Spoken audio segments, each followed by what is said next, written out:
Hi, I'm at the Riverwalk today, and I've been away from here for quite a while. You can see that the growth is pretty much more of it than there was last time I was here. So I see this place in all the phases, winter, autumn. I don't know if we're near the end of summer, midsummer.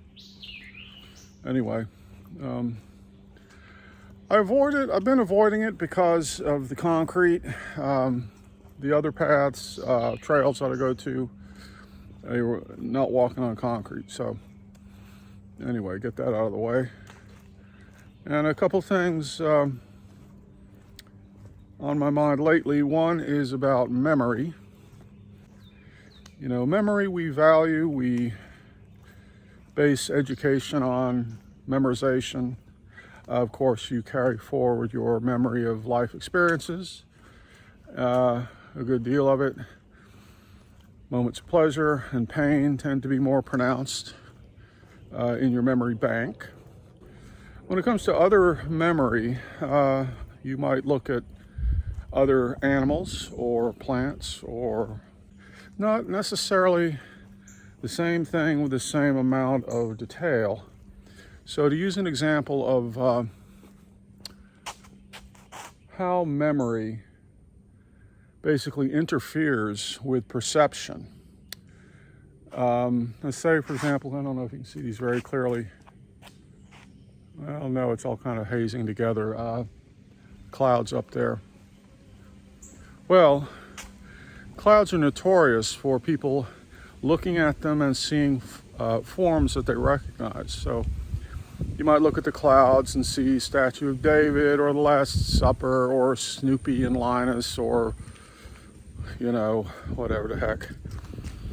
And of course, it's not there. You're bringing that to it. As an aside, I met a woman the other day, real salt of the earth type. Talked to her a bit, and she's been taking photographs. She's involved in some conspiracy stuff like the honeycomb sun simulator device that supposedly NASA has built.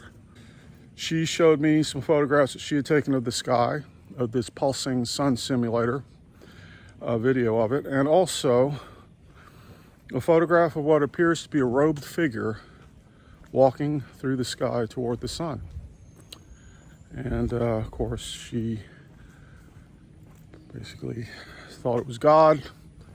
And other people had shown the picture too, thought it looked like other historical figures and so on. But at any rate, it's remarkable how much it really does look like a figure. But that is an example of looking at something in the universe and bringing your memory to it, coloring it, and essentially hiding it, not seeing its true nature because of the memory that you bring to it.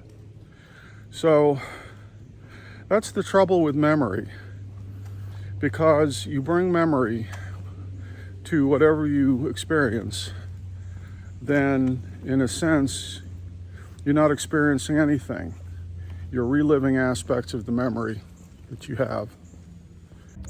For example, if you woke up one day or got hit on the head, say, and had complete and total amnesia, don't remember anything, you can still speak, still have words, but you don't remember your name, you don't remember your past or anything.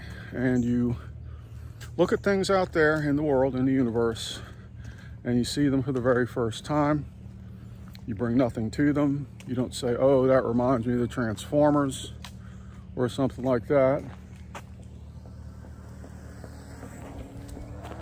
There it goes. Now that reminds me of the Transformers. So anyway, where was I? Oh yeah, amnesia. So amnesia could be a blessing. And in a sense, some animals, like say, for example, a deer, a prey animal, they might have memories of experiencing certain events, certain predators, things like that. But by golly, they see everything clearly as what it is, because their survival depends on it. Now, in our case, the obsession with memory is probably not helping survival. I'm running a fan magazine now, which you're welcome to check out, and also on social media have posted a couple comments, things like that, put up some new videos, things. One video I put up was a music video, a song I had written. I credited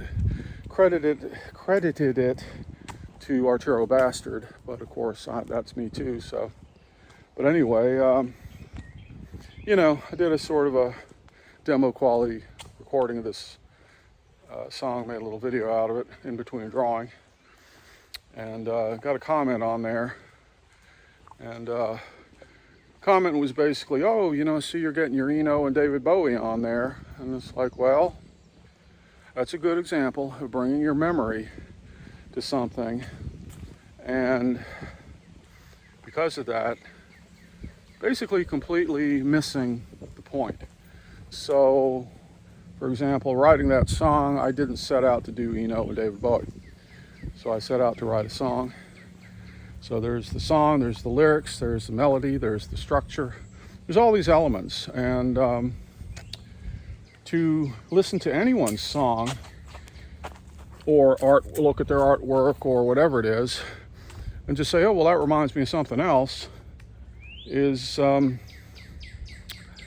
what it really says is that you can't see what you're looking at.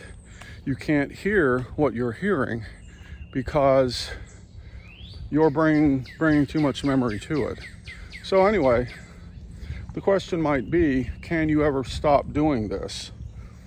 Is an awareness of it enough to power it off, turn it off a little bit, Good question. Well, it's something to think about, something I've been contemplating lately. It's funny because I walked down here, and one of the first things I saw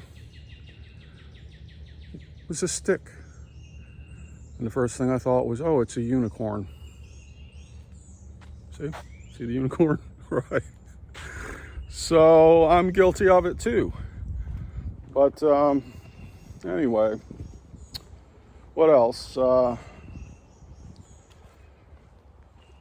Posted some reviews of a review I'd written of someone who sent me some comics. Uninvited, by the way, but it's like there's so much wrong with comics these days because the writers have taken over, that I felt a need to review the comics and go into detail. So it created quite a furor on Facebook. Most people completely agreed with what I said. Some people accused me of being an arrogant, pompous, what do they call me? Well, anyway, they basically said, you're on your own. None of the academics would approve of you. And with comics, I don't know what academics are talking about, unless it's, the Comics Journal or something like that. But anyway, when it comes to academics, my working definition of academics, is that academics are basically people who claim to be experts about a subject that they cannot do, a practice that they cannot do. So I've known many, many, many people like this. I know someone who's a world expert on a certain kind of classicist painting, things like that, but they can't paint a picture.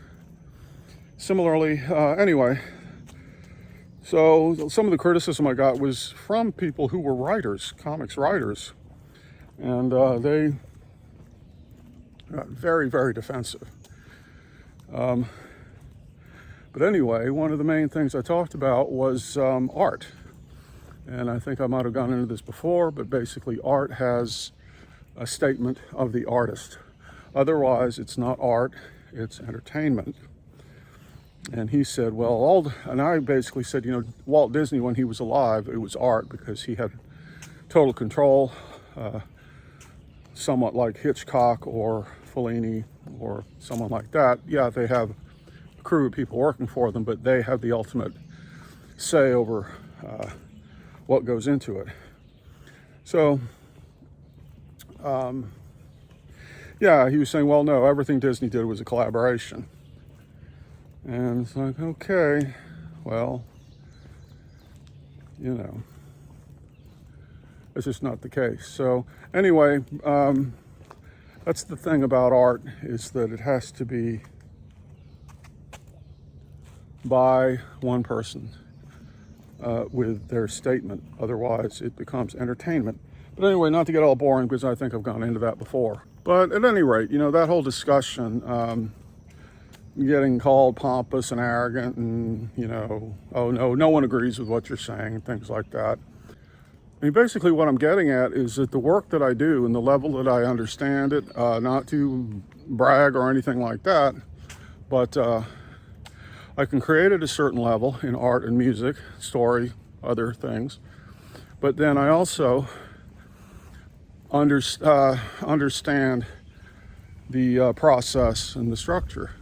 So that doesn't necessarily make me an academic, but to be modest, my goal has been mastery. So it's basically you take every skill that you might possibly need, master them, and then whatever problem comes along, not problem, but whatever statement you want to make, you're completely able to make the statement. So this is what I explain to people in my art academy, that the goal is mastery. And if you are not aware of the full set of skills, then you cannot achieve it. So, for example, with painting, there's over 25 axioms which must be mastered in order to master painting. Now, in the old days of classical art, they pretty much did that, and it was taught. Today, it's not taught anywhere. So I've had plenty of people join my art academy and say, you know, I tried to go to art school and they didn't teach me anything. So there again, it's sort of the academic issue, where it's like those who can't teach or claim to be academics. So anyway, I'm going to be moving more into teaching here to try to remedy some of this stuff. It's going to be about painting, and it's also going to be about comics. But one of the things on the agenda is a book called Secrets of Creating Comics. So that's going to be coming pretty soon anyway. So anyway, I'm here at the boat dock. This is where the people are, so I'm going to cut it short. See you later.